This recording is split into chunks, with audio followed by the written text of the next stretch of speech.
ara que tenim la sort, no, que molta gent coneix Txarango, que hem creat un petit altaveu, no, que la gent mira les coses que passen al voltant del grup, creiem que és superbàsic que això serveixi per alguna cosa, no? Igual que a l'escenari sempre intentem pujar allò que pensem, no? Intentem dir allò que no ens agrada d'aquesta societat en la que vivim, no?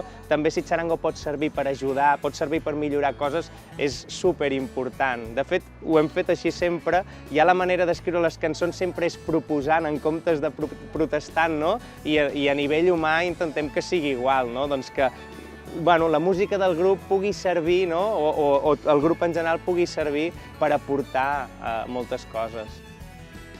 Hem vingut a passar la tarda aquí, no? I ha estat molt bonic perquè ens hem fet fotos, hem conegut a nens que estan aquí a l'hospital i una mica, no? La idea era intercanviar una mica emocions durant una tarda perquè això sortissin en un calendari que llavors serveix, no? Per recaptar fons i seguir ajudant a l'hospital, no?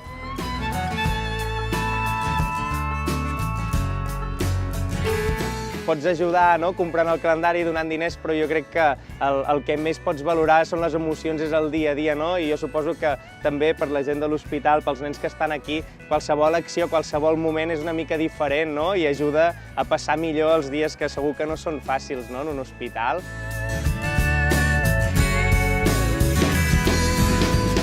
Ens hem de moure per canviar les coses que no ens agraden i per fer, no, que aquesta vida, que moltes vegades no és senzilla, doncs sigui una mica millor, no? I entre tots junts segur que això és més fàcil.